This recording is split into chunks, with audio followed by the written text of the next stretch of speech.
Hello, everybody, and welcome back to the Flip Out Show. It's your host with the most, King Truth, Hosenberg, Benny Bo, the one with the word, the one with the flow, coming at you live, man, at 9:51, and we got some content. We gonna go right in, man. But before we get right into that, I'm just trying to get to 4,000, man. We at 3,637 right now, man. I'm trying to get to 4,000 subscribers, man. Come on, man. We can get this shit going. Hit that sub button, hit that like, comment what you want to see next, share this, tell a friend to tell a friend, hit that notification bell so I know you're there so I could throw it to you when it's in the air, man. But had a good turnaround last night, man. A lot of people was tapping in. So we definitely go see what tonight brings. We're here, man. We're here, like how Sharp says, we're here, bro. Let's go. I wanted to say I'm so sorry for your loss. I mean, my heart really does go out to both of you.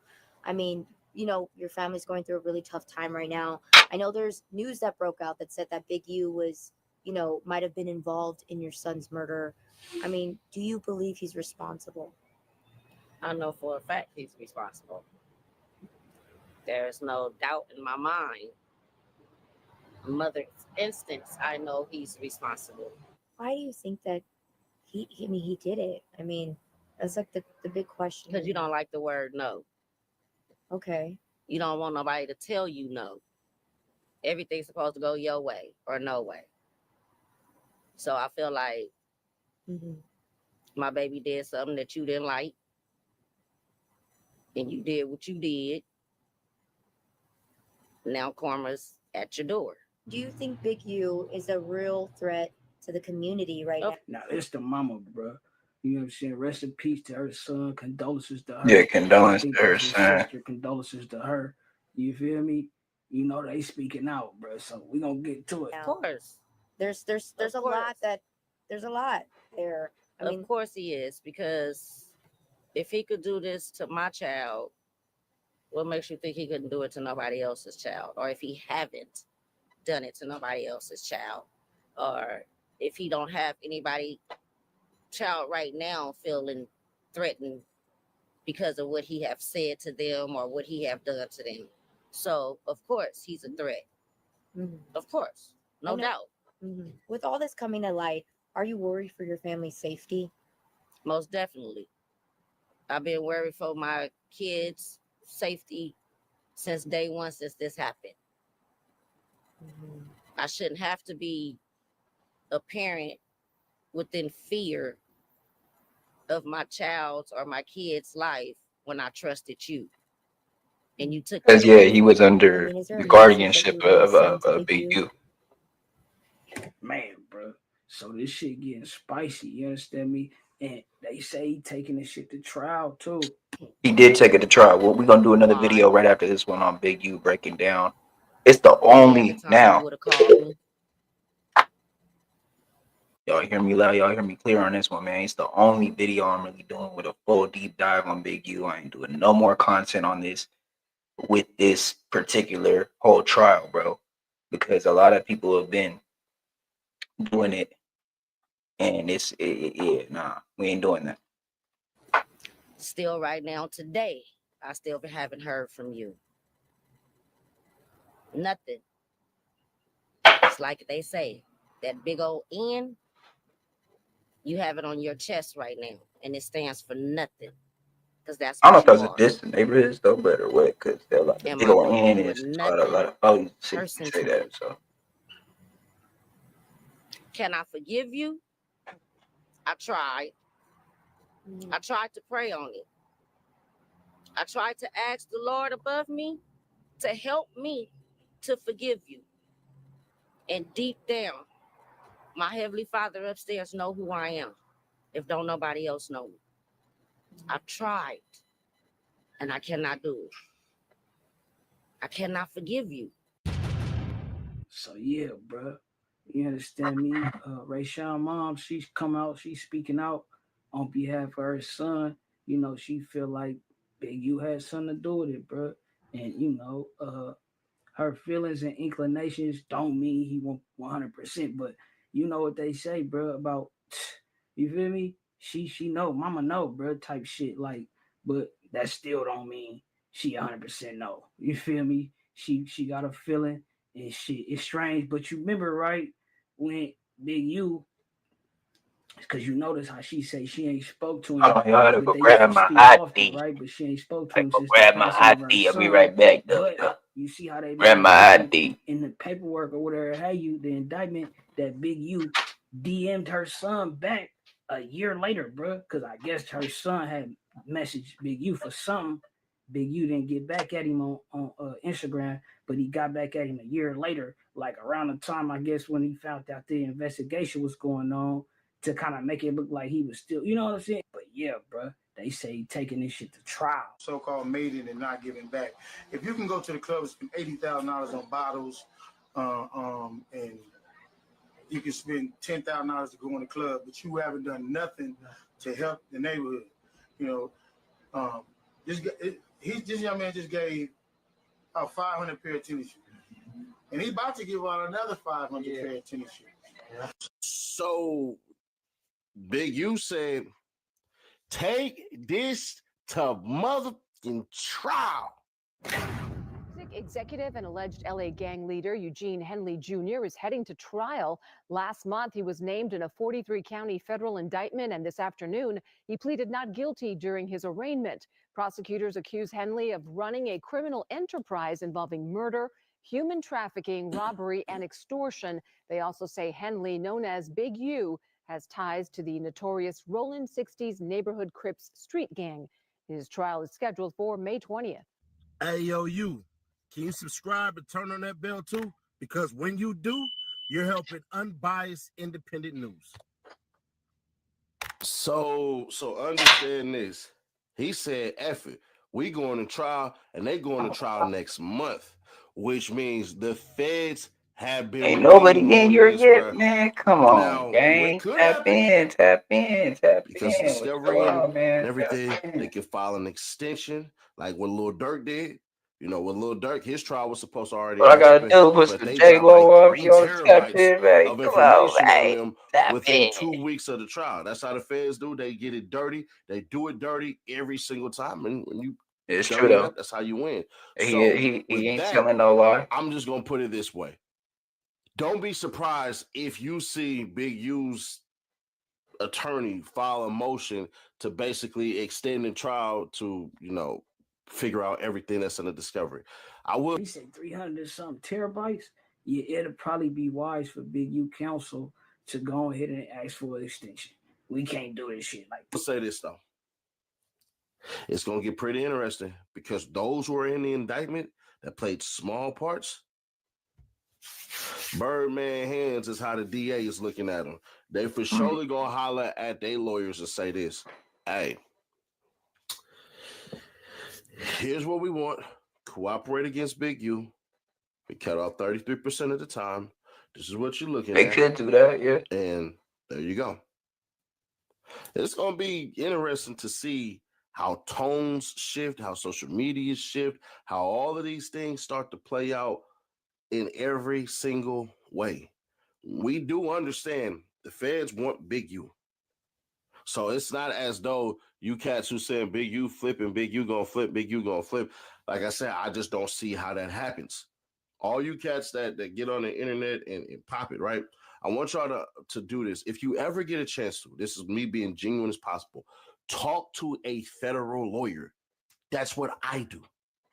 I don't come in here and spout nothing. That's why with the Big Meat stuff, me saying he's a snitch, saying he's not a snitch, all you cats who say that, all of them, get a lawyer to say that. Get a lawyer to say it.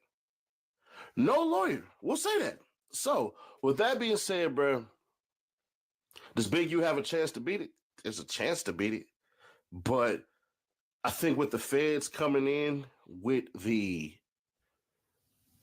body of Buddy in the desert and everything, I think that right there, that's going to be his biggest obstacle. As far as everything else goes, not really. Not really. Now, once again, it's difficult for me to see any case, and it's rare unless you get something like an ASAP Rocky, dumbass.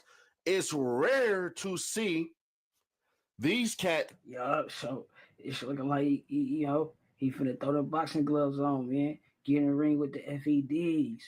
But say they got tactics, and I be seeing, bro, what y'all be saying, bro. It's like, come on, though, like you feel me? Like we doing this content, bro. Come on, bro. You Yeah, understand no, me? that's real spill. Come in, testify, and the person they testifying against don't sit it down for a while. That's normally how I go. Hey, we got somebody who done told, we got somebody that made a statement against you, bruh, it looks bad. You don't get deals, you don't get anything. What they do is they tell you, hey, you ready to go now or you ready to go tomorrow? That's basically it. And they're not asking you that either. I'm just being funny, which is not a funny matter. I don't know as far as what he's going to be found guilty of, obviously. But the biggest obstacle is that, because I know some of y'all will point to the money, the money, the money. Big U out of his own mouth said, hey, bruh, we already worked out a payment plan. We already took the penalty. So I don't see if what he's saying is true. I have no reason to believe he would lie like that, because it doesn't make sense. And that's typically how it goes when it goes with money and people getting fined and doing all this BS that they typically do. It typically goes like this. You got caught. You got fined. Your company is now in a probationary period, and this is your one and only warning. Pay it back, plus the fine, and have a good day. That's typically how it goes. If you don't believe me, just go search up all of these dummies with PPP loans. Now, when you do it big, I remember Baby Boy Blue or whatever his name is from Pretty Ricky or whatever, the little dude that's built like a bowling ball. When y'all over the top doing it and just going nuts, yeah, that's when y'all go ahead and sit down y'all 2 or 3 years. But I don't see it, because I believe they would have already charged them. But they could have been waiting for the moment just like this so that the feds can come over and basically do what they're going to do, because technically it is a federal program. But once again, why the hell would he say that and say we already worked it all out? So I believe in my heart. The bigger question, bro, is why would they snatch him up and charge him with some shit that they already supposedly worked out? You know, that's what I'm like. I'm like, oh, so they like, hell no, we ain't work it out. You thought we worked it out, you know? In my heart of hearts, he's gonna beat that part. Now, prostitution stuff with old girl. The human trafficking hearsay stuff. Oh, okay. You got a good chance of beating that. But him with the extortion stuff, with Buddy coming in with the Fed money, the $1,000 and all that, bro, like, We'll see right now. I mean, really, really, it's not gonna sound good in the way I spend it. I feel like they try to It flip ain't more worth shit robbing on them than it nobody for already is. $1,000. So like To I extort said somebody before. for $1,000 and have all of this stuff happen for 1,000 goddamn, really, realistically, $4,000 a month. It ain't worth it, bro. It's not. It's not. If you're gonna extort somebody 50,000, 20,000, 30,000, I just, me personally, if I ever was gonna extort somebody, I need at least 50 bands. Everything else is not worth it. I'm just gonna be fair, square, obvious, and honest. It's not I need about worth 50 it. bands. You know, it seemed like he had his hands in hella pots. Yeah, he was extorting hella in the city, so it was all adding up. But it's crazy because you had your hand in the city pocket. You know, it was like some greedy type shit, bro. Allegedly, you know. Yeah. So I don't know how he beats this as far as him getting past that part, because you got federal money, you got dude money, you got wiretaps, you got text messages, you have video footage. I just don't see it. And I'm not saying he's guilty of anything. I'm just saying your lawyer got a real life fight on their hands. That's all I'm saying. Now with a murder, and I know this is the part where y'all was all just waiting, Seti Nash, condemn him, condemn him, condemn him, condemn him. What happens if Big U produces a video that actually shows that he was really at the gym, huh? I already know what you're gonna say, Sid. Don't even trip. If they come up with the video, he was really at the gym, and that's why he was sweaty when he got back. Just gotta apologize, bro. Not me. I didn't say he did it. Yeah. Whoever thought though, you know what I'm saying? But yeah, this shit crazy though, man. After the mama come out and speak The out hell and is say that what she damn say, sound in the back? Oh, you were. and her being as adamant as she is about Big U being involved in this shit, like I say, it still don't mean he did it, but shit, bro, that's his mama. You know what I'm saying? Type shit. Like, this shit is not good, to say the least. And a lot of people, bro, I ain't gonna lie, they feel the same way. What other choice do we really got though? Take a deal. What you think a deal gonna be for all this shit? Or fight it. You know what I'm saying? It's crazy, bro.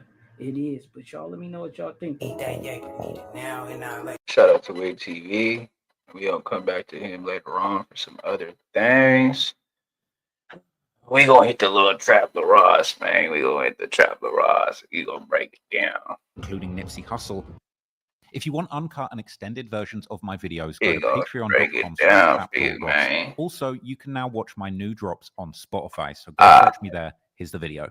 For decades, Los Angeles has been notorious for its gangs. say runner the that's home good, to the man. Crips You know and Bloods something that though. spread all over America. The gangsters that run the You probably streets not there gonna do have this a whole dangerous thing, level but of power and influence, and the city's politics are not when celebrities and rappers come to Los Angeles, if they want to navigate the streets safely, they need you gotta check go on in. to the next video, man.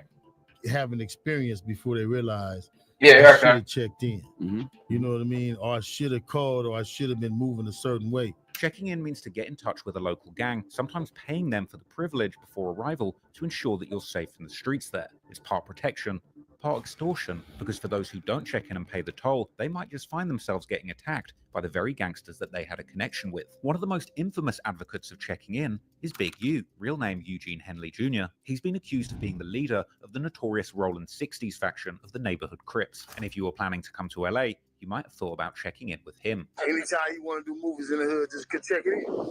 We can make sure it's done. Movies, videos. But if you don't check it in, oh well. Check your ass out. We're gonna check you in, all right. We're gonna check in all of your equipment. Big U has ran the streets of LA for decades, doing double-digit stretches in the penitentiary and developing a feared reputation as one of the city's most connected gangsters. But to the public, Big U presents a different persona, one of a reformed ex-gangster turned community activist. He started developing Options, a community-focused nonprofit organization with a mission to keep kids out of the streets. Part of the GRID program, Developing Options claims that their mission is to decrease gang activity and to empower the community to strive for a safer, thriving environment for our youth. Big U would solicit donations on behalf of his nonprofit, and seemingly put as much back into the community as he had taken, being seen doing food drives and providing equipment and workouts for the local youths to keep them out of trouble, even coaching and commissioning for the Crenshaw Rams youth football team. Clearly, Big U was such a supportive coach in football that his own son was actually drafted into the NFL for his home team, the LA Chargers, a connection that had him and his father rubbing shoulders with music's biggest celebrities like Drake. But according to a recent criminal complaint, beneath the surface, Big U's persona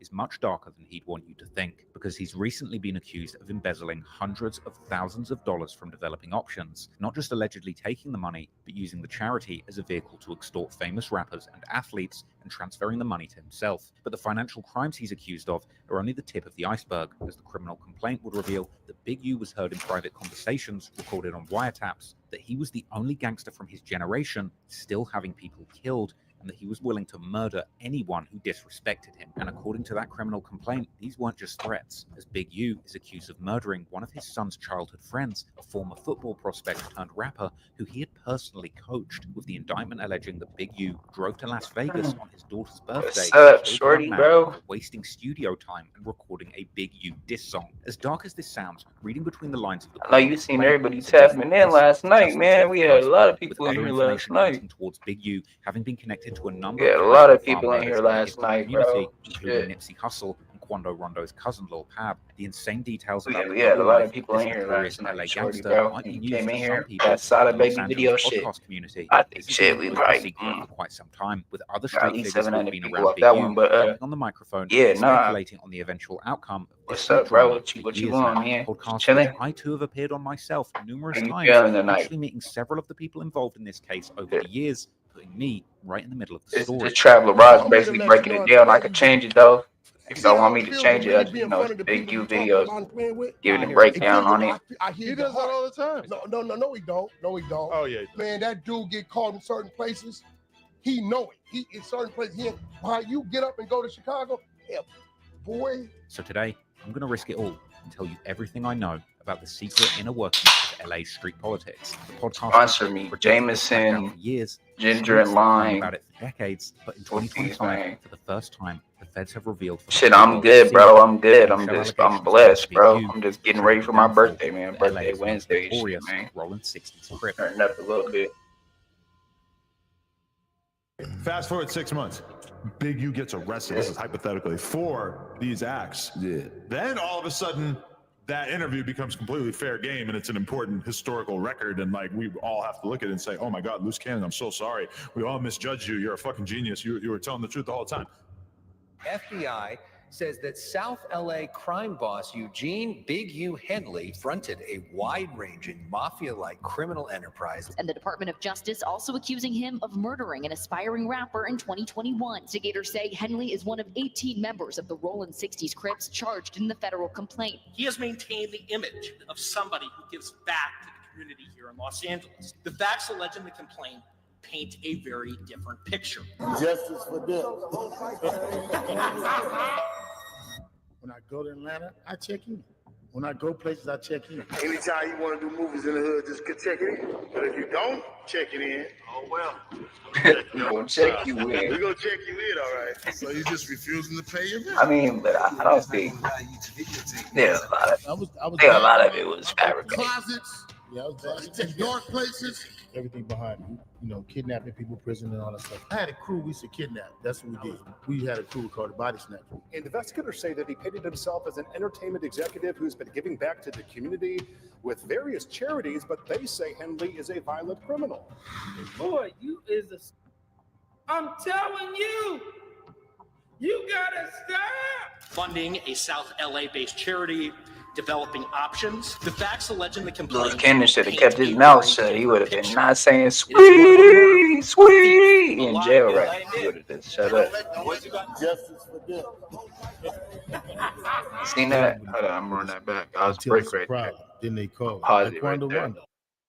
He's a violent criminal. Boy, you is a. I'm telling you, Sweet. stop. Funding a South LA-based charity, Hold on. developing options. The facts alleged in the complaint paint a very different picture. It is one of a murderer, a thief, a liar.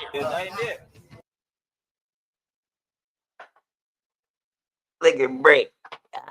Look at break. Justice for them. They don't really with us until it's a problem. Then they call it. Like Quando Rondo. Yo, I'm so glad you're my friend, because all your options go to jail, bro. I ain't gonna lie to you. I turn myself in. So I don't even know what to say. Wait, that is DNA test in my brother nails. Okay, so that's bad work. About Big U's alleged body, maybe?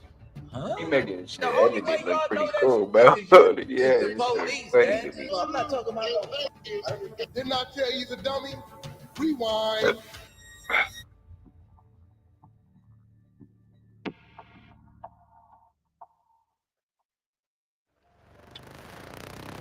To understand the predicament that Big U faces today, being accused of leading one of LA's most notorious gangs, we have to go all the way back to the start to understand how these gangs and Big U ended up running the streets of LA. Like many black families during the mid-1900s, Big U's parents were part of the so-called Great Migration, where African Americans moved from the southern states to the northern states to escape the Jim Crow laws and look for a better life. They were originally from Mississippi before making their way north to Chicago. In Chi-Town, Big U's father would allegedly get affiliated with one of the original infamous gang leaders gangsters turned revolutionaries Jeff Fort, co-founder of one of the earliest major black street gangs in America, the almighty Black Peastone Nation, cementing an early gang influence in the Henley family all the way back then. Big U's parents would ultimately get separated during their time in Chicago, and in 1966, his mother would move to Los Angeles shortly before his birth. The family settled in an area known as South Central, this being the area where most of the early black residents of LA would settle down. More specifically, they would stay around 81st and Hoover, and according to Big U, it was here where he would first begin to rep the Crips, the gang which was founded in South Central around 1969, around 3 years after Big U was born. Founded by Raymond Washington and Craig Craddock, the Crips then spread further west by Tukey Williams, who would found the West Side Crips. Because in the area where we grew up at, we grew up over there, was already saying Crip, and it was already saying Hoover in it, and it meant something different.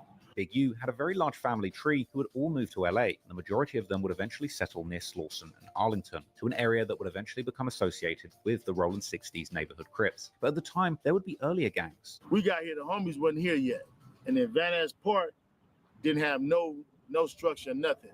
And I think Big Bunchy was from Fruitown Brim. So it was like Fruitown Brim was in the Fruitown Brim. The 60s was on the verge of being formed, like it was just West Side Crips. And then it was West Side Crips and it was neighborhood Crips. And the neighborhood Crips was like down the line on the other side, like on Van Ness, like more towards where eventually like the hood took over. It was neighborhood Crips and West Side Crips. This neighborhood is not only famous for being the home of the Rolling 60s, but also for being one of the main locations where the classic movie Boys in the Hood was filmed. Growing up, Big U would first become part of a small local clique from the immediate neighborhood called the AG, or Arlington Gang. Led by Big U's cousin, Chili Capone, the group would eventually merge as part of the larger Rolling 60s, who became infamous around the city of LA. We was at every party, we was at every club, we knew where every function we was there. And it was funny because dudes would be like, where y'all from? And we from the AG. They're like, man, what's that? We're like, man, it's the AG, man. They know what's that. Then it's like, well, where is that at? Man, it's on Slauson and Arlington. Oh, well, y'all from the 60s. All right, fuck it, man. What is it, a problem? And then they would go from there. Big U would get into trouble with the law from a young age, and already as a kid during the 70s, he claimed to have run with a car robbing crew, eventually getting sent to juvenile detention and spending a period of time on the run from whatever he'd done in LA and going back to live in Chicago with his father. But some years later, in 1979, one of the longest and bloodiest gang wars in LA history would start between the Rolling 60s and their former allies, the 8-Tray Gangster Crips. Sometime later during the early 80s, Big U's cousin and the leader of their AG clique, Chili Capone, would sadly be killed. Now, the more matured Big U would return to Los Angeles to seek vengeance, with Big U saying that at this time he graduated from fighting to guns, and he believed that a gun could get you anywhere you need to be in life. Standing at 6'2", Big U was an intimidating sight even without a gun, and he would still excel at fighting, which was the main way that the early gangs would settle their differences. One of the infamous places where this settling of scores would take place was at the World on Wheels skate rink, which was far away from the Rolling 60s hood, but where the members would nevertheless go to make their presence known. One particularly big brawl would make the Rolling 60s infamous throughout LA County took place on August 1986 during a Run DMC concert in the Long Beach area, where Rolling 60s would, according to Big U, attend purely to start a fight and establish their dominance. The fight would injure dozens of people and cause the LA Palladium to cancel Run DMC's next concert in fear of escalating gang tensions.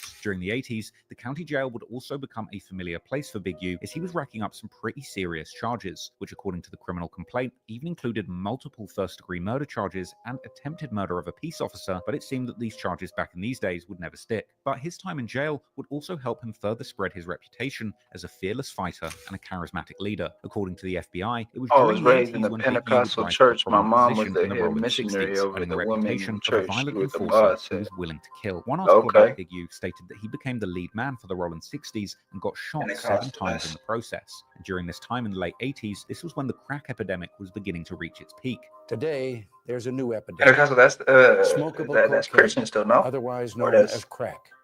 It is an explosively destructive and often lethal substance which is crushing its users. It is an uncontrolled fire. Big U and the Rolling 60s would also partake in the lucrative drug trade. They would even begin to move dope from LA to other cities such as Minneapolis, Atlanta, and Chicago, where Big U would use his leadership skills to set up shops. I mean, Big U was influencing other out-of-state sets that banged under the banner of the Rolling 60s. Somebody everybody knows, bro. This would also be a time where Big U would get his first experiences in the rap industry, as a rapper called Poppa LQ would ask Big U to manage him, thinking that while Big U had no experience in the industry, he did have the qualities to be a manager, Dillinger, and the respect of the streets. Big U's friend would also ask him to help managing a young, promising rolling 60s rapper called Corrupt, who's now known for such West Coast classics as Seawalk and We Can Freak It, as well as being one half of the duo The Dog Pound with Daz Dillinger, the group founded by Snoop Dogg. Big U had also become a family man at this point, and according to himself, he was beginning to be one for Unfortunately for him, he would become wanted by the police, and in December 1991, he was arrested as part of a sting operation after attempting to rob 33 pounds of cocaine from an undercover agent, with Big U pulling a gun and attempting to rob the fake plug, leading to the cops that were watching nearby to rush in and bust him. For this, that's your religion, though, or that's just where you were raised? 23 years, with news reports at the time describing him as a leader, if not the top man of the Rollin' 60s. This meant that during much of the golden years of hip-hop, Big U was behind bars, but he would spend his time inside continuing to develop his skills as a fighter and a leader. One story even circulated that he had apparently knocked somebody's eyeball out of their socket during a prison fight. Photos of Big U behind bars would circulate online as the years went by. During a Breakfast Club interview, Big U would even say that he was running the drug trade in the prison yard during this time. Because I basically took over the whole little drug trade on the yard because I had money. So I came in and I bought all the guards who were bringing in. But when he wasn't squabbling or selling drugs, apparently he was knuckling down and trying to also find positive influences behind the wall. During his long stint inside, he would meet people who would inspire him to evolve intellectually, such as Michael Harry O. Harris, a powerful LA figure who allegedly played a key role in helping Suge Knight found Death Row Records, and also played a part in the career of Denzel Washington. As a result, Big U would begin to read and write, as well as studying subjects like theology, as he would later recount in interviews. Meanwhile, on the outside, Corrupt would keep Big U's name alive in his music, shouting him out in songs like one of his biggest hits, We Can Freak It. Big U would also keep losing people close to him to the streets while he was inside, like his brother Dwayne Dupree, who worked as a bodyguard for the Dog Pound duo of Corrupt and Daz Dillinger and was sadly killed as gunmen opened fire outside of a recording studio. But Big U would eventually end up only doing 13 years in prison, getting out in 2004 at 37 years old. Conveniently, right as the Rollin' 60s had become, quote, the largest black criminal street gang in the city of Los Angeles. However, Big U wouldn't lose sight of those positive influences that he had gleaned behind bars, and he decided to reinvent himself as a community advocate, starting his non-profit called Developing Options. Their website would claim that Big U started the organization because he wanted to provide the youth of his neighborhood the support that he didn't get when he was growing up. In 2025, the program claimed to have served over 6,000 people while having partnerships with hundreds of agencies. The website even boasts a 90% reduction in community gang violence, and the program has some major supporters, such as perhaps the most famous Crip in the world, Snoop Dogg. But Big U would also keep building his career in the music industry. After getting released, Corrupt would introduce him to the head of Death Row Records, Suge Knight, who would help Big U financially to get back on his feet and take him under his wing as a mentor. The two became, without a doubt, the most respected, or at least the most feared duo that the hip-hop industry had ever seen. But Big U's ferocious attitude to the music industry would mirror Suge's approach. Unfortunately, this meant that for the artists that entered Big U's orbit, some would have runaway success, but others would seemingly suffer sudden and tragic downfalls, which of course brings us to the tragic story of Nipsey Hussle.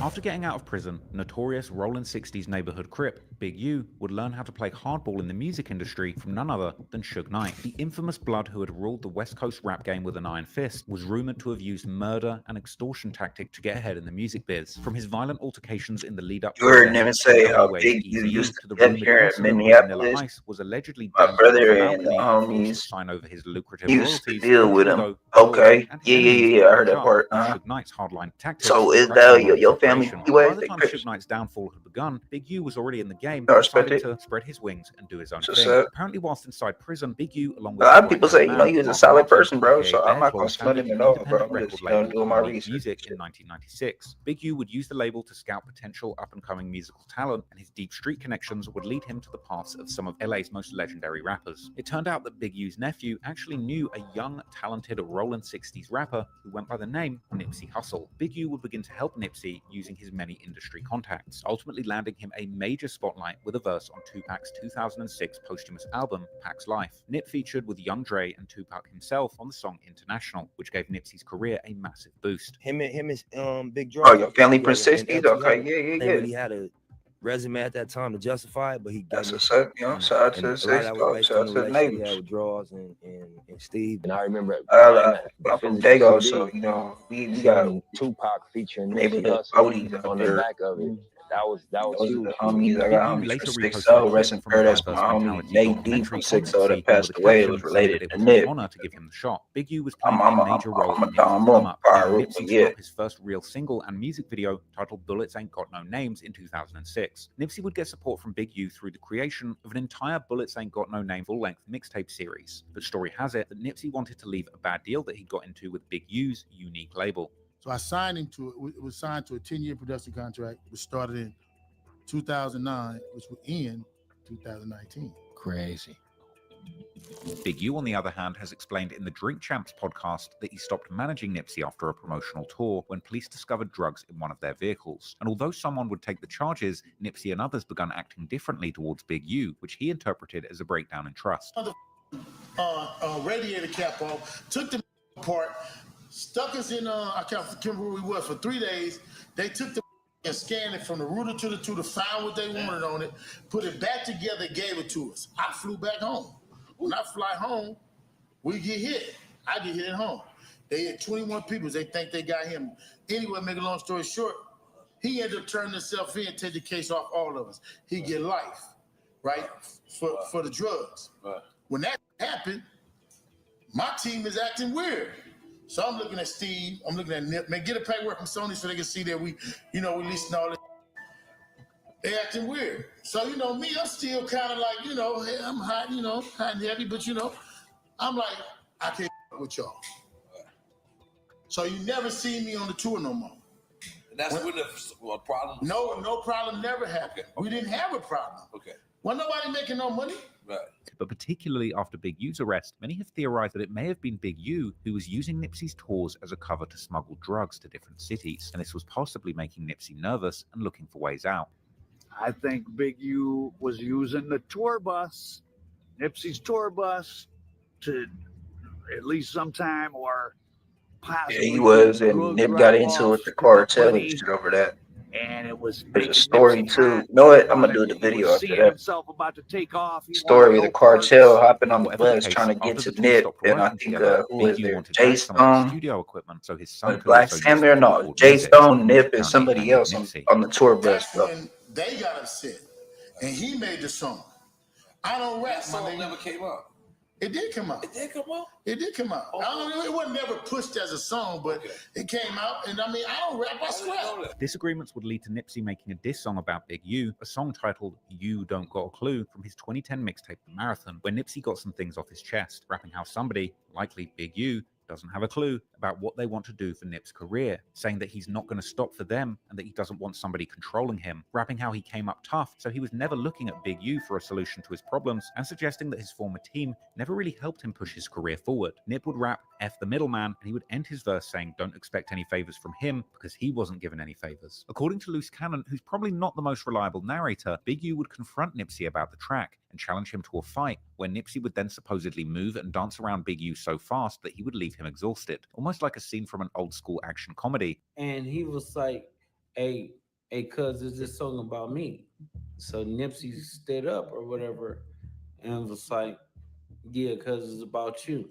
So he was drinking some water out of a water bottle and he threw it on Nipsey, right? And was like, we're gonna have to go get down or whatever. So he thought Nipsey was gonna back down. Nipsey stood up and was like, okay, cuz, let's go get down. They were just dancing around or whatever like that. He was trying to get Nipsey or whatever, but Nipsey was just moving, dancing and stuff like that. And he couldn't hit Nipsey, so he got tired. So he knew he didn't get Nipsey the way he wanted to get Nipsey, right? An unsatisfied Big U then allegedly got the whole gang involved, calling Nipsey up to get disciplined and allegedly beating him up before Black Sam fired into the air, stopping the fight, leading to police being called and breaking things up. Whack 100 would later claim that Big U actually knocked Nipsey Hussle out during their fight. First time they Shit, bro. I mean, shit. I'm gonna say like this. Went down, there was a fight, rumble happened. I got homies from Lincoln Park, but I'm from Skyline Park. Black Sam comes out, fires 3-4 shots. I got homies from Lincoln. I got homies from Friends.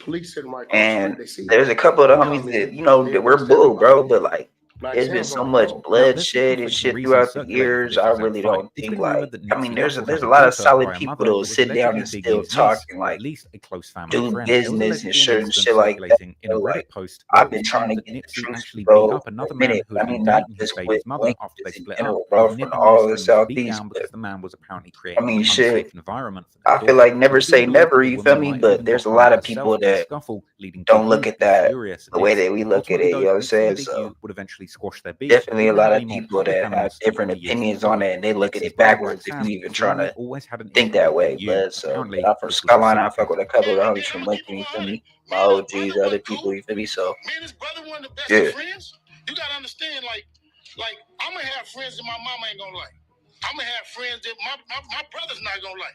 You gonna have people that your people don't like. You know what I'm saying? Nipsey's Rolling 60s gang ties would be the ultimate liability throughout his career to the very end. A planned private Thought we had performance more in people in here also though announced his last night, bust man. for the Shit was Rolling going 60s nuts. members that he was affiliating with. People under arrest after police raid a nightclub where dozens of members of an LA street gang were partying. Police received information that gang members of the Rolling 60s, a violent South LA gang, would be holding a private party here at the Platinum Club here in Studio City. So they decided it would be a good time to do a gang sweep. Now take a look. It all went down around 2 in the morning. The Platinum Club was surrounded by dozens of officers. They arrested about 40 people they say are gang members of the gang Rolling 60s. Officers say they learned of the so-called hood party several days before the big event. Now, outside of the club, the marquee had a sign there that said who was headlining the party. They are Nipsey Hussle and Dealmakers International. Yeah, it You was can a lot of also see people the last numbers night. 6 by 10. Now, police say Hella, that was the yeah, it secret was. Rolling 60s gang sign. An officer from North Hollywood Yeah, was the bro. Like first to approach that's the crazy front that door you of the asked that, but it's club, not and really he says crazy, that he man. To was be honest, I rushed want by to a see the group of truth, people but there's a lot of inside the people that club. don't. He calls for Feel me? help, And and then I only officers want to from see the all truth for areas certain people, responded not the whole. immediately. Now, Feel me? officers say this gang sweep But will clearly cripple like the I illegal said, you know, activities of the I want to Rolling look at the 60s truth for gang, at least for everybody. a The while. Grands, fuck As with the time went on, Skylines, Nipsey would do Lincoln, more things than everybody. reportedly angered Big U, Keyway, like bringing Southeast Tupac is one. Amaru You know what I'm rapper saying? YG to the Rolling 60s hood for the music video for the song Stitches Ain't Bit in 2011. Apparently, Nipsey had to fight multiple Rolling 60s after this perceived violation, but this didn't stop his role, and later Nipsey would even return the favor, attending YG's hood to film the music video for I'm a Thug that featured Meek Mill. This was a video that ironically had footage of fellow Rolling 60 Brick Baby getting arrested. But anyway, as Nip's career grew,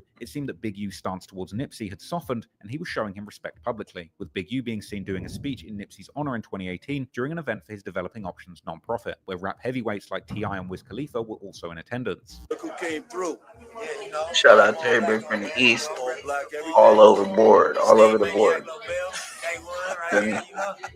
You feel me? The 40s, 30s, Skyline, feel me? Lincoln, Friends, everybody. Logan Heights, everybody.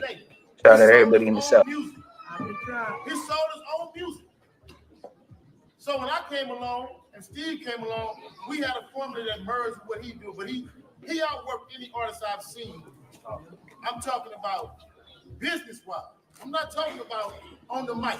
Because if you notice, this man is a more professional than 90% of the dudes who are trying to grow to his level. But I'm saying that to all young babies, to a T. Nah, I don't think so. No. Hell nah. Nah. They still active. I got little homies out there that's still active and wild right now. From all different sides. So no, it has not slowed down like that. No. So let's give this man a hand. Clap it up for him. I'm talking about, I came to his house and he lived in all places in A-Train neighborhood and was really, he really had a mic in his closet and was recording his own self. Remember that. And at one point, Big U would even crip walk on stage, and Nipsey would in return honor Big U in his speech, saying how everybody in the hood saw him as a leader. And see what that turned into, and put pressure on us to just stay focused, you know, standing in front of us as young dudes from the area. And always, I remember he like, you know, it's not gonna be one room I walk into that my homeboys can't walk into with me. And I always respected and looked up to him as a leader and as somebody that was just a real man. And I love to see everybody out here tonight dressed up, looking good. I think we gotta give him a round of applause as well. And like I said, I love you, bro. We're gonna keep pushing. Day one. Thank y'all. Nipsey was having massive success, culminating in the release of his critically acclaimed 2018 debut studio album, Victory Lap, where he would even shout out Big U, aka Big Draws. And I'm eating breakfast. My shirt drunk, yeah, all that. I've been working. You know what I'm saying? Everything, man. Victory Lap coming soon. He wasn't gonna save anyway. I wasn't, but I was gonna change my shirt though. I'm going to. You know what I'm saying? But I'm working. We will let y'all hear some music, but you gotta wait to pay for it. Ain't no free no more. Coming. And you ain't downloading it, we're gonna put a tag. If you steal the music, you up. Coming to your house and putting that Car wash when you got your tent set up. We gonna beat you. But in March 2019, Nipsey allegedly angered Big U once again by bringing DJ Khaled to the 60s hood and not asking permission. They were there to shoot a music In video. Minneapolis, there's a lot of clicks now. That's where it is everywhere. It really is a Big lot U of sent clicks Rollin' in 60s members to the shoot to cause I trouble, mean, Dago. causing Nipsey and Khaled to have to finish the shoot in a parking lot. Inland TMZ, on the other hand, claimed all from their over all sources the of the video states, shoot that shit, Nipsey a lot had of seemingly received yeah, threats that's what to they his are, life it's before the clicks. shoot had even taken place, and that he was apparently prepared with an exceptionally large security team. They would also claim that it was actually during the filming at the parking structure in Inglewood where Nipsey's team were concerned about somebody in the local Bloods coming to kill him. Some people online would also claim that Big U was actually cool with Nipsey at this time, but it was really a bunch of younger Rolling 60s members that just wanted to rob DJ Khaled, causing trouble, with there also being reports of some friction between some Rolling 60s and Inglewood Blood members that might Yeah, I see it a lot now, for Nipsey's sure. brother Black Sam would later seemingly confirm that someone had indeed pressed them at the video shoot, but wouldn't specify exactly who it was. Not to get into too much detail, but it was a lot of big politics getting into certain people. You know, Hustle had DJ Khaled in the hood. Not to be speaking too much on it, but we came frontline like we always do. And, you know, we're gonna know we're gonna crash out behind it. Back, we're not playing. Ain't nobody saying nothing to Khaled. Ain't nobody doing nothing to Khaled. And he's straight. And Hustle frontline that. And, you know, we felt like certain people didn't like that. But whatever the case, only a few days later, Nipsey would tragically be gunned down in front of his Marathon clothing store in the Rolling 60s hood, less than a mile away from Big U's childhood stomping grounds on Arlington Avenue. Nipsey was gunned down by a man named Eric Holder, known in the streets because a fellow member of the Rolling 60s who was allegedly mad at Nipsey for accusing him of being a snitch. Eric Holder is also an old close friend of one of the other names mentioned in the new RICO case, the rapper and No Jumper host Brick Baby, real name Zaire Mitchell, another 60 that uses the moniker as a street name. That day he got put on, we came up with the name. That was like a name that was really made for him. But he can't come in and be big. So being my big homie, that's, you know what I'm saying, that's big, and I'm little, so you gonna be baby.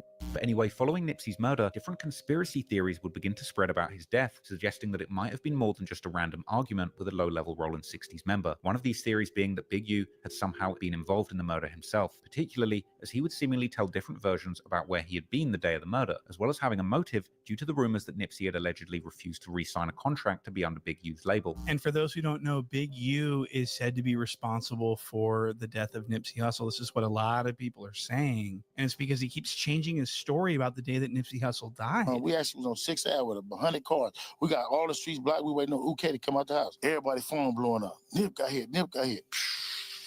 We flying up there. We fly up there and we see the scene. And then like later on, he would forget he said that. And then he'd go on live on IG and say that he wasn't even in town the day that Nipsey died. Y'all was accusing me. I ain't even do. And what's funny, I wasn't even in town. So figure that one out. But I ain't gonna trust it. And Nipsey Hussle was signed to Big U's record label, and that contract was due to be up, and Nipsey Hussle wasn't going to re-sign. So that provided motive, okay? So I signed into it. It was signed to a 10-year production contract, which started in 2009, which would end 2019. Crazy. Big U reportedly also didn't attend Nipsey's funeral, and an IG Live sometime after the murder would appear to show Big U laughing when somebody commented justice for Nip. North to the and going south on to say side, that really. people are waiting for him to do an interview. What you waiting on, no? You don't know what you waiting on, no? What you waiting on? You got to tell us what you waiting on. Yeah, my mama broke you with Justice for Dip.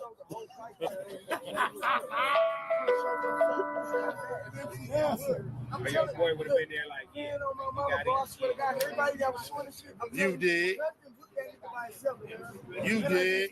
However, the day after Nipsey was killed, Big U would post what seemed to be a heartfelt tribute to Nipsey, with a caption that said how hurt he was at the news, whilst also interestingly pointing out that the last time he spoke to Nipsey was 3 days ago at the DJ Khaled video shoot, something that no one really publicly knew at that time, with Big U saying in the caption that when they were at the video shoot together, they had spoken about building a school, which some have taken as Big U actually trolling, given the fact that it was rumored that a much more tense conversation had taken place at that shoot. Even back then, people were getting straight in the comments on Big U's post, saying that he was the one who set Nipsey up to get killed. And as time went on, Big U would post more tributes to Nipsey to his Instagram page, with yet more comments continuing to reference a possible setup and the DJ Khaled music video. Less than a week after Nipsey's murder, Big U took to Instagram to announce a peace march in the hood in Nipsey's memory.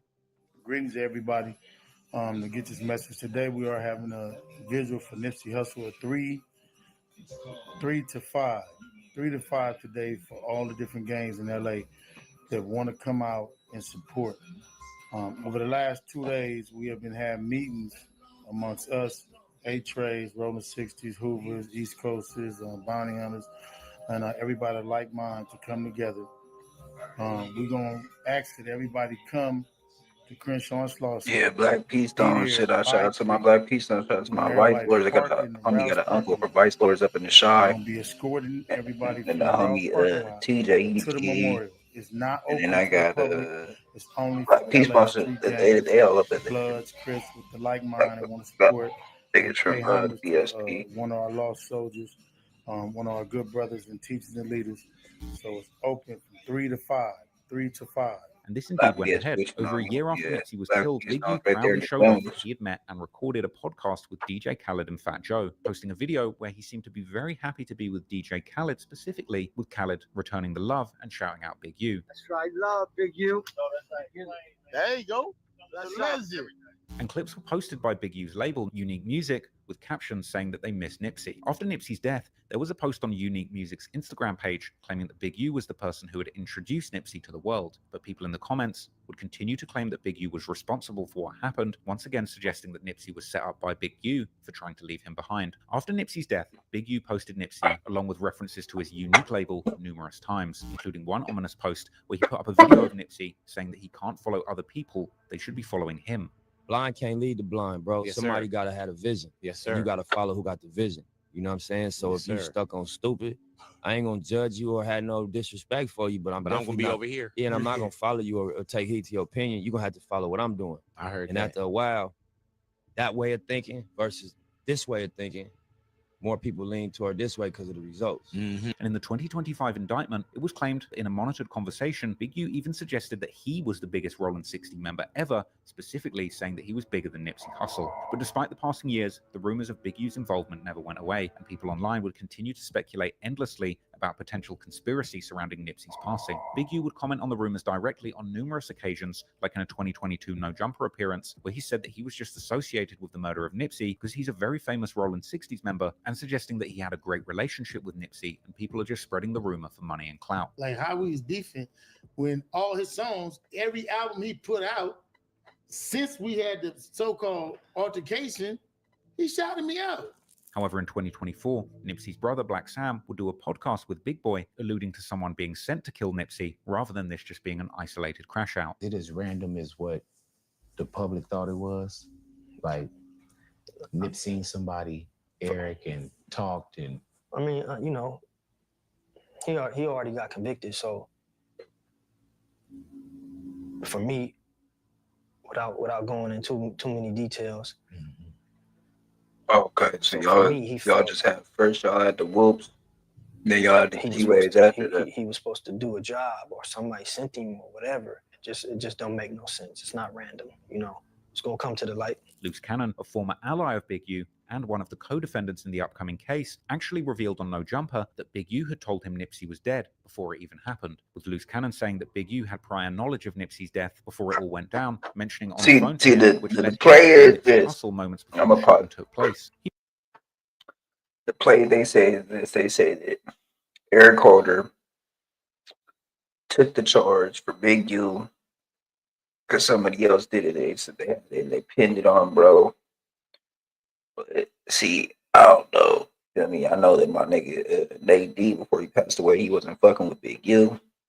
He wasn't fucking with a lot of 6 O's. especially right there. The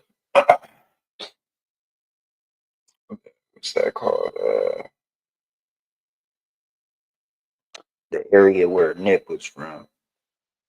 There's this a lot of different branch offs at 6-0 right there. You feel me? It's Lawson. They got uphill or over hills. They feel me? But I don't know. You know what I'm saying? He FaceTimed me. So he FaceTimed me and stuff like that. He was like, Nipsey just got killed. I'm like, 6-0. I didn't hear that. So I hang up with him. I called Nipsey and I'm like, Nipsey, what's up? He was like, oh, what's up with it? Nipsey answered. Nipsey answered. He answered the phone. And I was like, I love you, cuz, or whatever like that. Did you tell him the call you just got? Or you didn't even mention it? I didn't mention it. And that's what fucked me up because my cousin is Nipsey baby mama. You get what I'm saying? So it was like I could have probably stopped it or it had it. Stop what? What you mean, man? No, because listen. So after I talked to Nipsey and I was like, yeah, I love you, cuz, or whatever like that. I'll see you later or whatever. So I hung up the phone. I thought Big U gave wrong information. 30 minutes later, that's where the homies blowing me up like they just killed Nipsey. Wait, that's where wait. Out there or where? You get a call from Big U telling you Nipsey just got killed. Yeah. You panic, called Nip.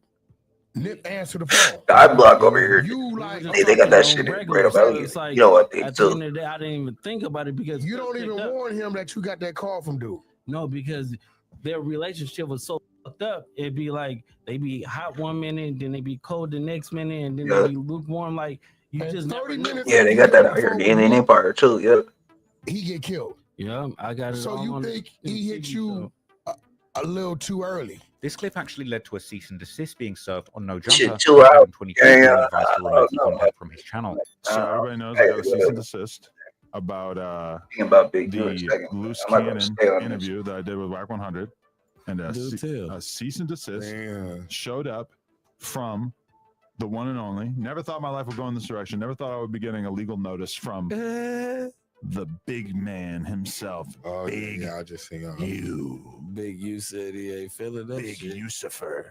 Big Is that a diss? I think that's a whack term. I don't want to say that. So from our perspective, we have decided to back away from this. This is not a narrative that I was really interested in pushing in the first place. The idea that Big U had any sort of, criminal doings in his adult life, or that that he was involved with anything with Nipsey. This is not something I ever really bought in on. It was kind of a surprise to me that it got trotted out on the podcast. I don't have to make this kind of statement about why we decided to remove it or whatever, but I did ultimately make the decision to take it down. Interestingly, though, when the 2025 criminal complaint dropped, it would turn out that Loose Cannon wasn't just anybody claiming Big U's involvement, but he was in fact an alleged former enforcer for Big U, conducting robberies on his behalf as part of an extortion racket later described by the criminal complaint as Big U Enterprises. But even more crazy, even before the criminal complaint revealed these bombshell allegations, Loose Cannon would openly tell stories about these robberies that he did for Big U on the No Jumper podcast for the whole world to hear.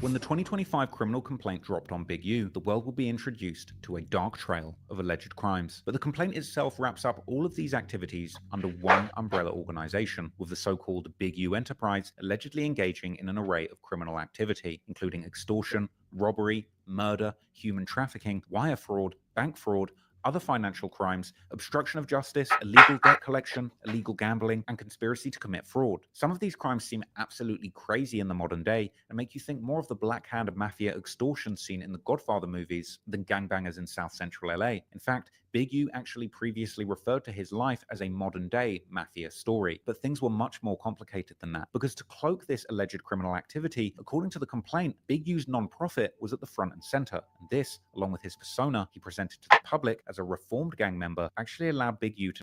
We're going to go back to this. We're going to see something else with the Big U shit. I mean, one more thing.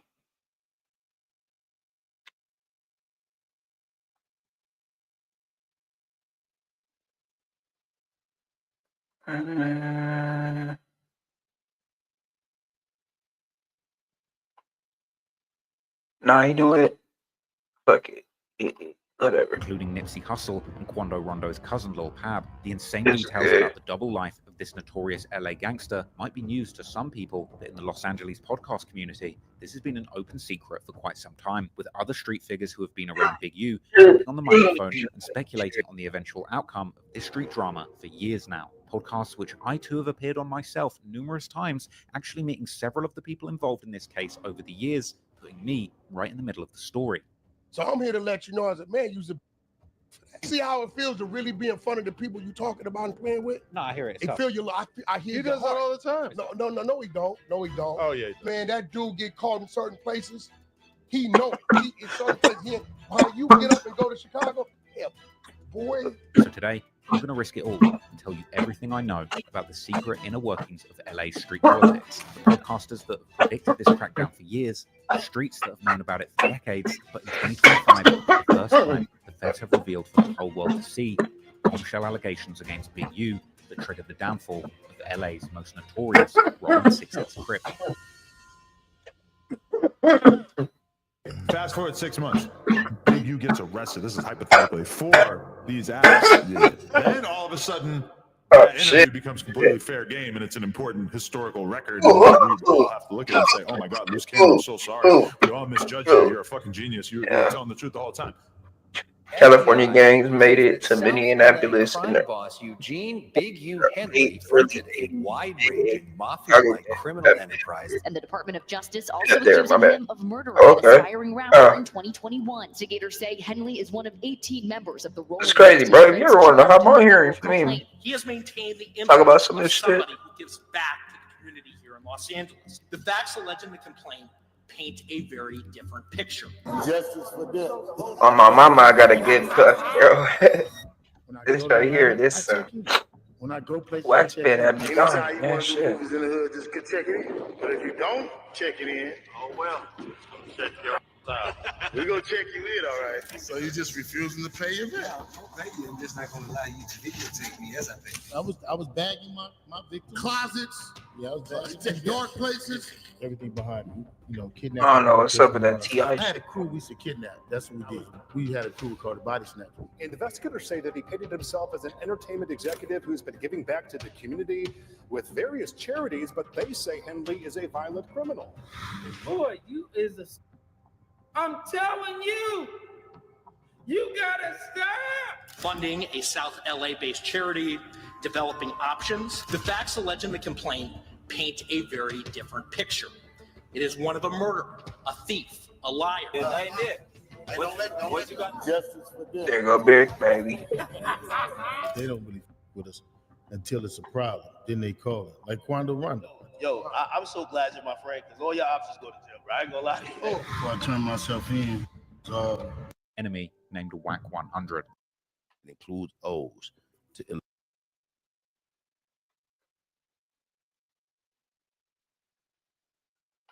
Cannon saying that Big U had prior knowledge of Nipsey's death before it all went down, mentioning on the phone to him, which led him to call Nipsey Hussle moments before the shooting took place. He FaceTimed me. So he FaceTimed me and stuff like that. He was like, Nipsey just got killed. I'm like, 6-0. I didn't hear that. So I hang up with him.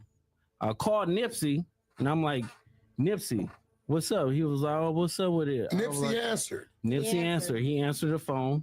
And I was like, I love you, cuz, or whatever like that. Did you tell him the call you just got? Or you didn't even mention it? I didn't mention it. And that's what fucked me up because my cousin is Nipsey baby mama. You get what Other gangs and the Samoan security gangs that run the night activist was just a facade, and behind the scenes, he was openly claiming how he was still the same man that they said he once was. Big U was also heard on a wiretap saying that no one can beef with him because he'd kill them. Apparently, even later bragging to someone about being the only gangster from his era still murdering people in the modern day and age. Big U's alleged right-hand man, an enforcer, and underboss was a man named Sylvester Robinson, aka Vay, with Mark Martin, aka Bearclaw, being a trusted lieutenant. Big U's name and crew pulled a lot of weight and called a lot of shots in LA for decades, particularly when it came to the nightlife. There's one infamous story about Big U getting into a fight outside of a nightclub in 2014 and a rumored deadly wave of violence and extortion that came soon after. In a video posted by TMZ, Big U is seen trying to enter a club with his friend who's being turned away, who then attacks the security. Big U decides to back up his friend, getting into the fight and ending up being floored by the Samoan security team, being left bloodied and carried away by the police.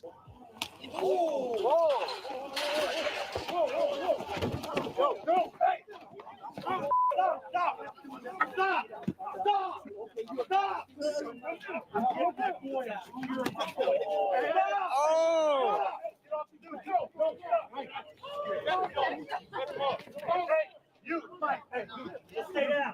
He's good. You, Mike. Hey, close it. Hey, Mike. Close it up. Hey, close it up. Get him inside. Get him out. Get him out. Get him out. Get him out right now. Go. Get him out. Be cool. Be cool. I don't want him in this. I don't get out. Yeah, man, shit. Get him out here. Back up. Come on. You, come on. You. Big you straight up. Huh?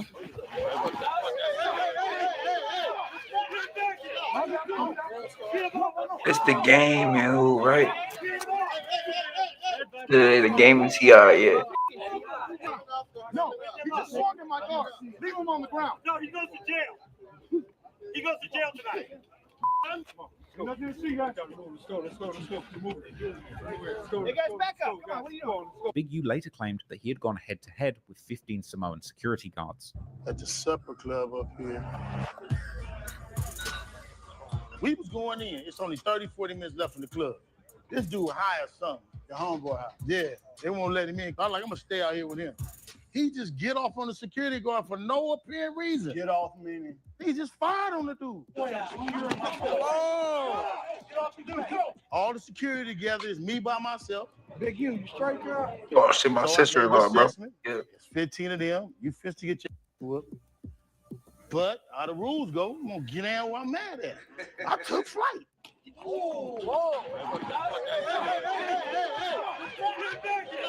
So when I'm on the ground, I'm wrestling with the one dude came and kicked me. If you look at the film, he kicked me in the side of the face. Back up. Come on. Hey, give me 1 fight diving over here. Back up. Back up, guys. So the blood, while I'm on my back, wrestling with the blood filter in my eyes. I couldn't see. Hey, guys, back up. Come on, what are you doing? I think I did pretty good, me versus 15. You know what I'm saying? Big U would also claim that in the aftermath, hundreds of goons from different gangs came to Hollywood following that incident to back him up. And dudes from every set in LA really stood up and was offended by what they had seen. My homies is Bloods, that's Cuz, that's from every set was upset. In a subsequent video, Big U was seen bloodied and in cuffs as rappers The Game and T.I., along with Big U's son and an army of 6-0s, square up to the police, initially believing that it was the police that brutalized Big U. Are you trigger happy too? We not you trigger happy? TMZ, put it on it. TMZ, hey, get the camera on Big U. Appreciate it, bro. Appreciate it. I'll tell her that. So. Police didn't do it. You security did. Hey, T.I. Who did it? T.I. Police didn't do it. T.I. Who did it? Who did it? But after the crowd realized that the security were responsible for jumping Big U, they begun to confront and scuffle with the security, with one of the people personally involved in beating up Big U taking off running from the mob. Who did that to you? What? Who did that to you? Please. Who did you out? Who did it? Who told me this?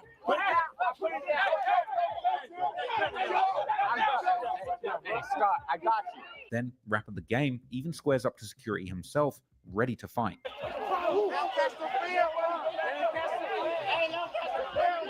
Look at Game sweating the security right now on the police.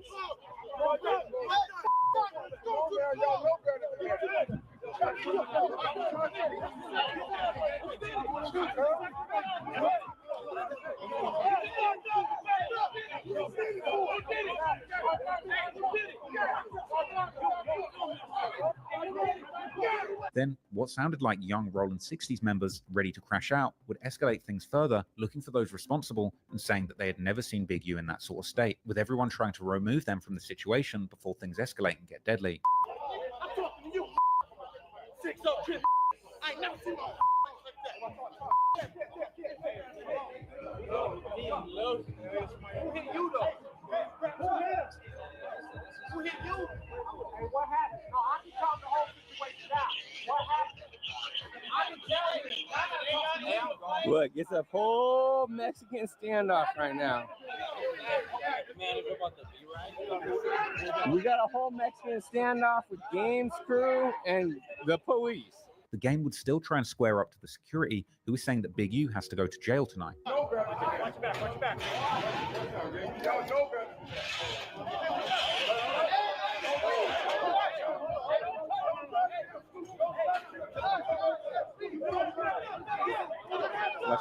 The whole situation was a mess, and according to one rumor, this actually led to a gang war between the Rolling 60s, backed up by other gangs, and the Samoan security gangs that run the nightclub doors in Hollywood, with Big U saying in his Hip Hop Uncovered series how things got so serious that 4 to 5 people were expected to die over this, with some Redditors even taking this to mean that 5 people had indeed lost their lives as part of this beef. It was a lot of violence against just clubs and security against clubs, and people expected 4 or 5 people to die.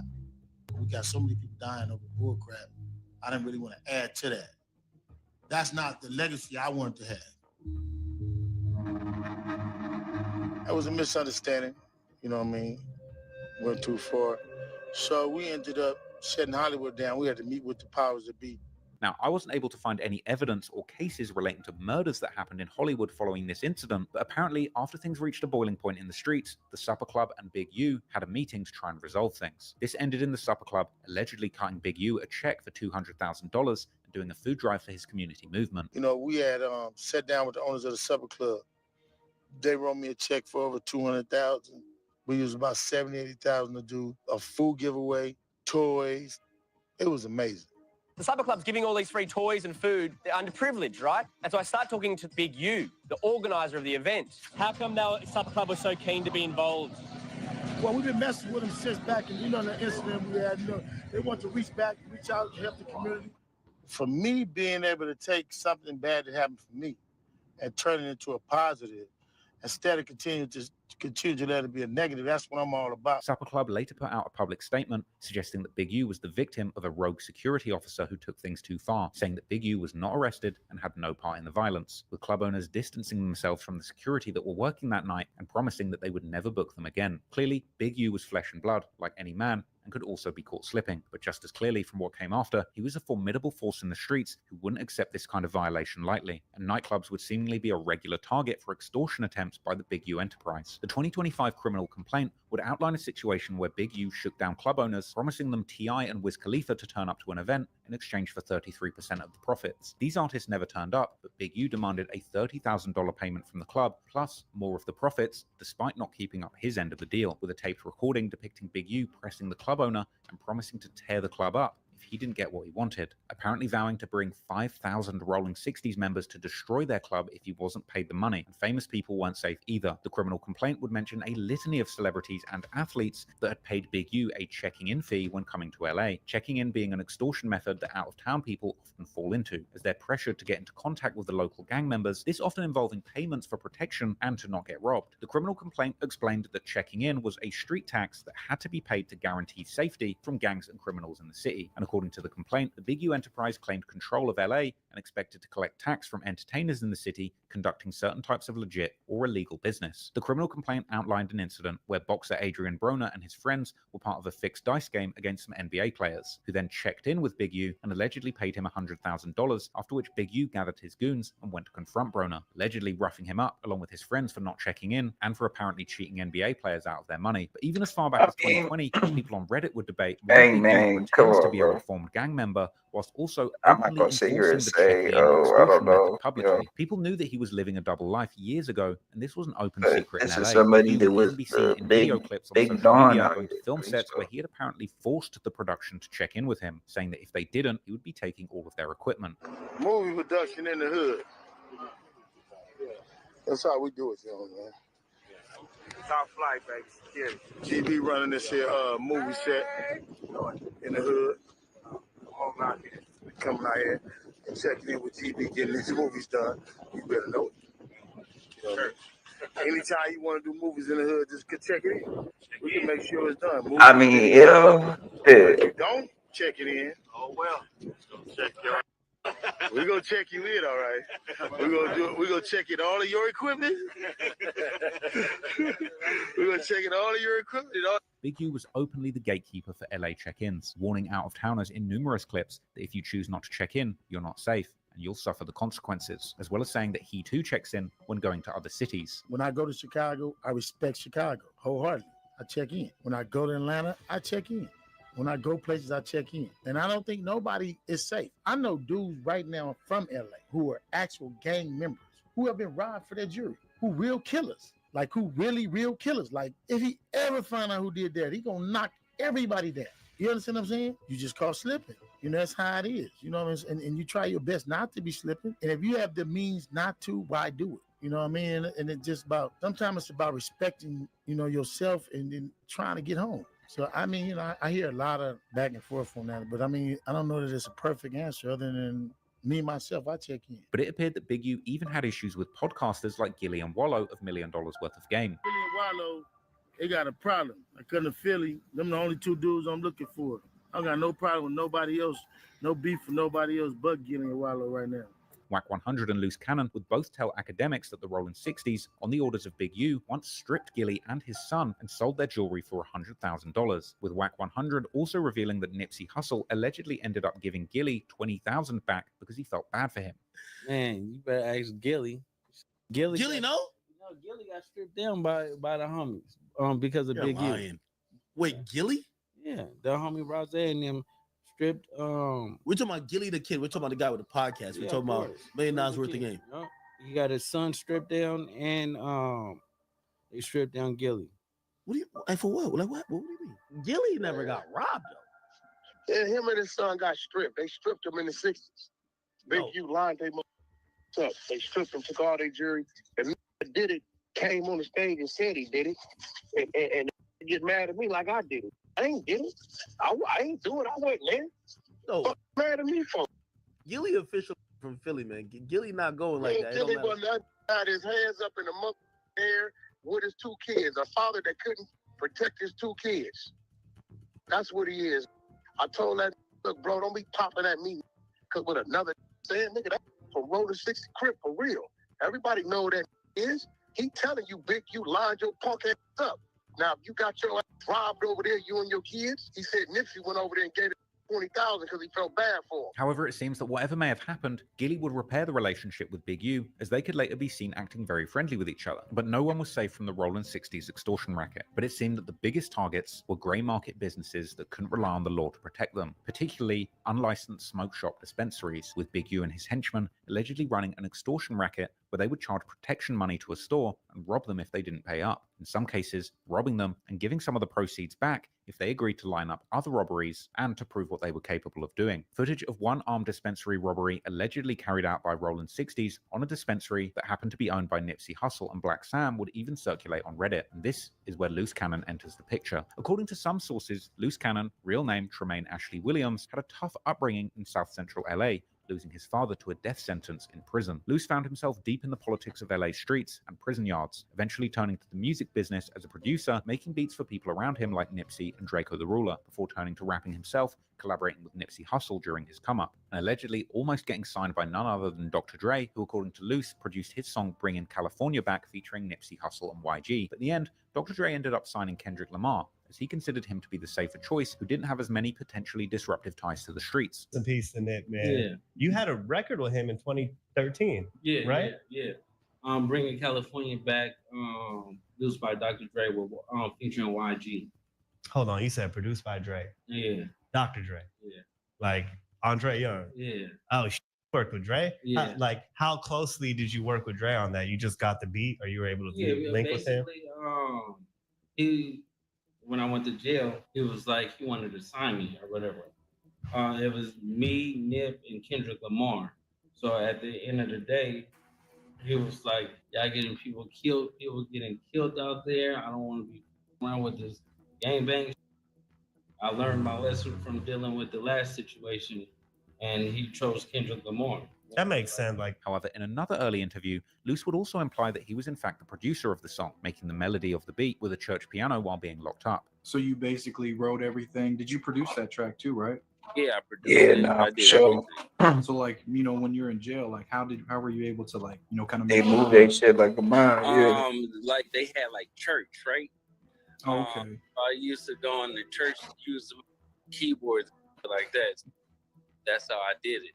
I Hell was yeah. like, and it came out dope. So No, for real. I remember that was the first song I actually heard, you know, that you created and that you were in. You know, I was like, hell yeah, this is dope as hell, you know, because you had YG and Nipsey, and it was about, you know, like kind of like, you know, bringing Cali back, you know, the hard, you know, just like kind of a party vibe with it too. You know what I'm saying? yeah, just like when I do music, and people don't even understand like the hook, me singing on it, like rapping. I did like, so it's like I do everything. I make it easier for other artists. Perhaps the beat might have been a collaboration between Luce and Dre, although according to a poster that was posted by Luce himself, the producer is tagged as Buckwheat on the beat, but perhaps this version was a remake. But anyway, Luce has indeed allegedly racked up production credits and writing credits on projects with numerous major artists like Rihanna, Snoop Dogg, The Game, Nas, and 50 Cent. And he supposedly even worked as the opening act for Drake and 21 Savage during their It's All a Blur tour, although he's not included in the Wikipedia page about the tour for some reason. These discrepancies seem to raise some interesting questions about Luce's background, or lack thereof. In fact, according to Luce's twin brother, Jermaine Williams, much of Luce Cannon's alleged music production credits are actually not true at all. Even though he has a little bit of music on his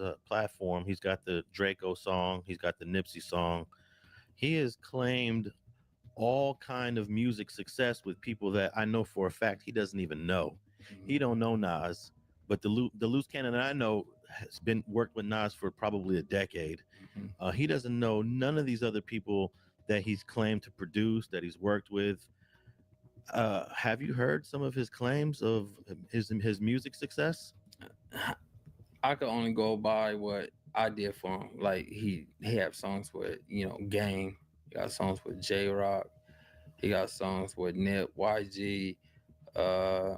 Songs that I produce. I can't speak on anything that he's produced. I mean, that I heard little clips. People send me little clips. He would have been too young to work with these folks when they was doing their music and they did hits and all that stuff. So if people wants to believe that he says, so be it. All I could do is say what I did with him. Moreover, LA YouTuber Street TV, together with guests like the rappers Munchie B and Spider Loke, have claimed that Luce has stolen his entire public persona from an older hip-hop industry insider that also has the name Luce Cannon. Got me on this Luce Cannon, anti-Luce Cannon, anti-fake Luce Cannon campaign is because I have a personal friend that I've known since, I want to say 13 years old, 14 maybe, that goes by the name Luce Cannon. That's been in the music business since I've known him. That he's introduced me to some of the biggest rappers that I've ever met. I met them through the real Luce Cannon. Because you guys, I believe this is the reason why Luce Coochie Lips Cannon chose Luce Cannon as a name to run with, because of the credits that were already attached to it and the lack of a apparent profile that was so obvious. Because if you from shout out Spider Loke, man. especially 60s, And shout out to 90s, Munchie B, 90s, good 40s, partner of 30s, mine. anything, Real and solid you have beat. a name that includes O's. To eliminate the O's is so contrary to what we do when we play with words and represent what we represent. But You yeah, had they to do take move like that the name mafia, for bro. the purpose of receiving the exact same credit that your partner was getting. The real Luce Cannon hit me up during the MySpace years. That's what it was, MySpace. And he asked me, who is this dude, Luce Cannon? He's supposed to be from 60s. And I remember I think he called Steve Lobel because he knew Steve Lobel was tapped into the 6-0s.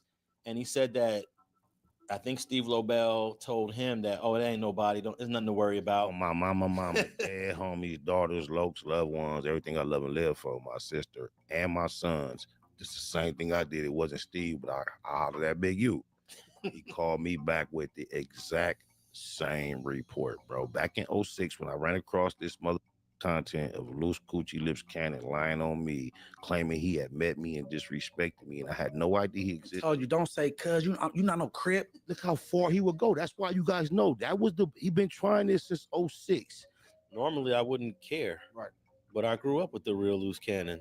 Right. The real Loose Cannon is getting calls all the time about what this dude is doing.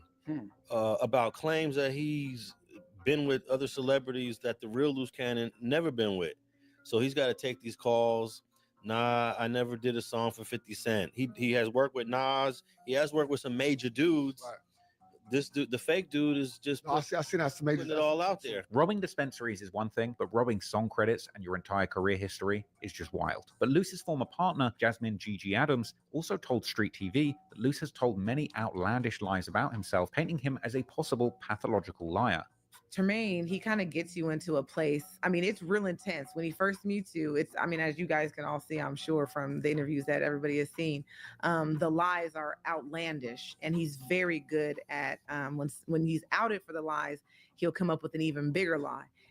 And then he's got, little minions around him to support the lies. And then, next thing you know, you don't know what to believe, even though you have the proof in front of your face. Okay, all right. How about Nas? No, Nas is cool.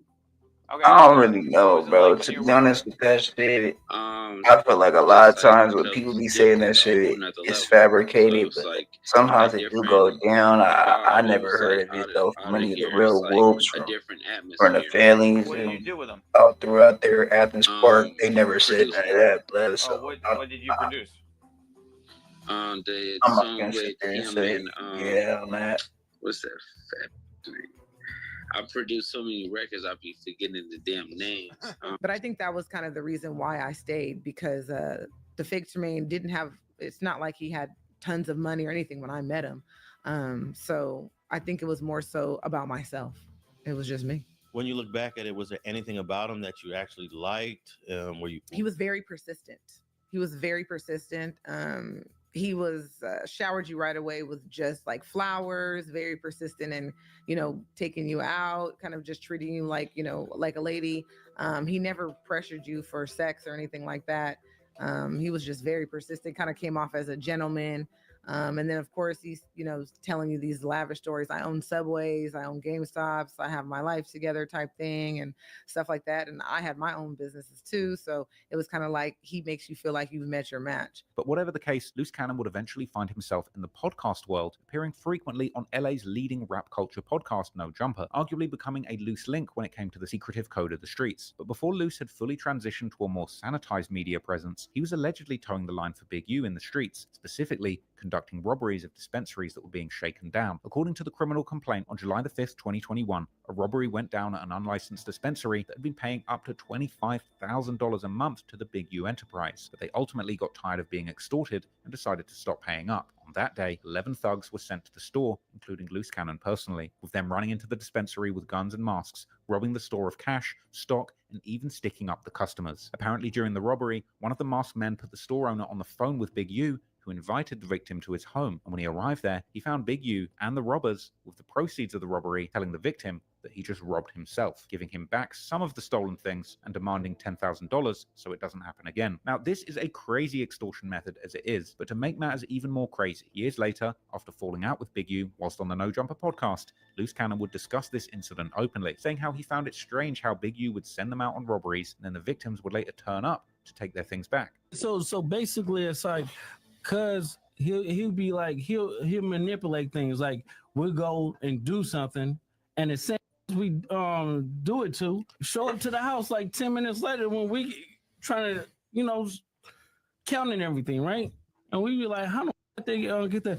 Oh well, we're gonna just give them like $40,000 back and stuff like that, but cause it's actually putting us in paperwork, right? Luce also claimed that Big U had supplied guns to the homies, but noted down the serial numbers for these guns as collateral. Seen it get like 20 guns, and when he got 20 guns, he's selling them to the homies. But I'm like, why are you writing down the serial numbers? So it's like he was doing like that, and I didn't catch on. So it was like I'm waking up now. You get what I'm saying? Because I'm here. I'm his right hand man. You get what I'm saying? So when it came down to like dirt and stuff like that, I'm gonna get it. Do you get what I'm saying? Ultimately, it would seem that Loose Cannon's fallout with Big U was a big contributor to his downfall, as Loose would go on podcasts and lives on his own social media and speak openly about illegal things that he had done under Big U's leadership. Another crazy situation that emerged in the criminal complaint and on a podcast was an apparent run-in with the rapper Meek Mill, where Loose and other 6'0s had allegedly grabbed hold of Meek at a venue and threatened to kill him unless Rick Ross, Meek Mill's label boss, gave them $50,000, which was apparently paid up. I heard Wack on the interview talking about what I did to Meek Mills. Wait, you did something to Meek Mill? Oh Lord. You said y'all was trying to kidnap him. No, that's cap. There was a big U portion of it. Yeah. So basically, Meek Mills was talking real reckless on Twitter and stuff like that. So talking reckless. Doing it now. Yeah, so we caught him at the club where he was performing at. As soon as he walked in or whatever, all the security that was with him, they spent around and grabbed Cubs. Get on the phone with Ross. Honey, all right, that's enough now. We're not gonna tell all the details. No, we gotta hear this one. I said, get on the phone with Ross. Now this one gonna go viral. What? Get on the phone with Ross. Neighborhood Crip. So he got on the phone with Ross. I took on the phone with Ross. Wait. Because we needed that bag, or because was. But he owed y'all money. No, he didn't owe no money. We took the money. Oh, this was extortion. Oh. Not extortion. Ken, all right. See, yeah, we don't want See, I might have to probably bail him out after this we interview. don't want to. No. We'll just say Meek Mill snitched on him. It's fine. Meek ain't gonna tell. Look, we don't want to get the extortion part. It was just a business transaction. You get how much I charge him? 50. That's it. 50,000? Yeah. I hear Rose. Hey, look, I got this. You got this artist you pumping. You don't want this to get out. We need 50. He brought 52, Crenshaw, and 48. He brought that money. He brought it fast. And when he brought it, I hit Big Useless and said, we on our way. Gave Meek Mills his stuff back and left. Now, for the record, Meek Mill later denied this, and if one thing's clear, Loose Cannon is certainly somebody that will happily lie for clout. But Loose was seemingly so fresh out the streets, he didn't seem to realize that he shouldn't have been talking so openly about these crimes on podcasts. Combine this with the comments that he made about Nipsey Hussle's death and the subsequent cease and desist Big U sent to No Jumper, it was then emerging that Big U had a serious problem on his hands, as the inner workings of his street empire were now being aired out on podcasts for the whole world to hear. Apparently, as a result of a fallout between the two, Loose Cannon was now openly disrespecting Big U any opportunity that he had. But this wasn't just... All right, y'all. Do we want to go to something different, man? Because this right here, I mean, this shit still got about an hour, some change, man. You got about an hour, some change. So, guys, just stop it right here and go to the next video, man. Let me know something. Just a spontaneous switching of sides. In actual fact, it seemed that Big U's downfall was orchestrated. We'll come right back, actually. Turned mortal enemy named Whack 100. Yeah, we'll After come back befriending Big U's former enforcer, Loose Cannon, would discover a shocking revelation that Big U might have been involved in a sloppy murder in Las Vegas, with Whack ultimately conspiring to drip feed the information to the public and Big U himself in order to accelerate the down. Shit. Actually, what it was he did that. Won't Stop Being in Blood with a lot of the Don moves, like brands like Don Diego. Well, he's from Lincoln. Okay, Don Diego. He had forgot who it was from Ocean View, from Southside. The brands. He didn't have no skylines on there, or no park sides, or no rules were on that. Nah. Okay, for sure. So next video. Okay, let's go. Sure, let's do it. Okay, so I got this. Let me know which one you want me to do. Watch, I'm gonna show you how we do it.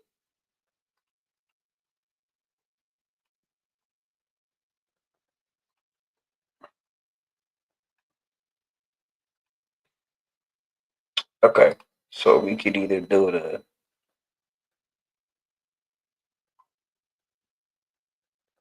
we could do the hold on. We could do the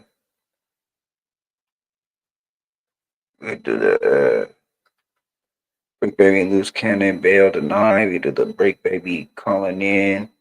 We could do the game response to yay. We could do I don't know why it's not showing up right here, but the game response to Yay. We got 50 Cent reacts to Young Buck getting locked up. 50 Cent reacts to Ja Rule talking about the trolling Herb Gotti's death.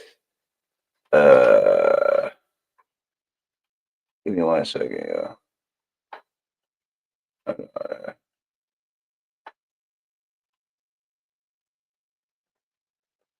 This one though, but yeah, okay. So which one you want, bro?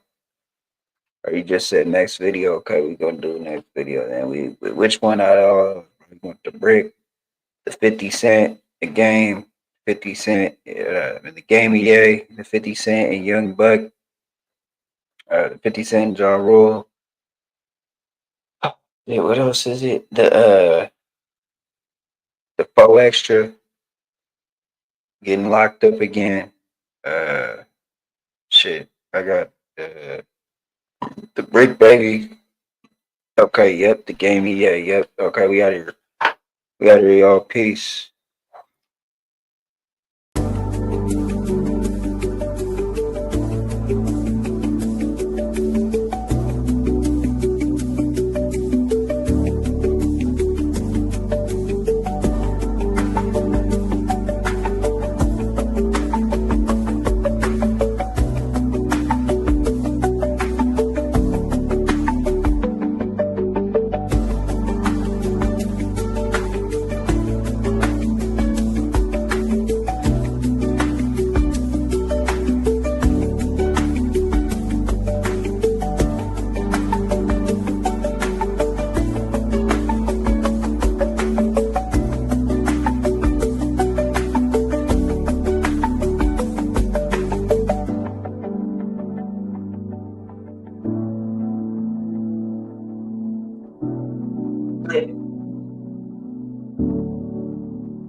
We out here, but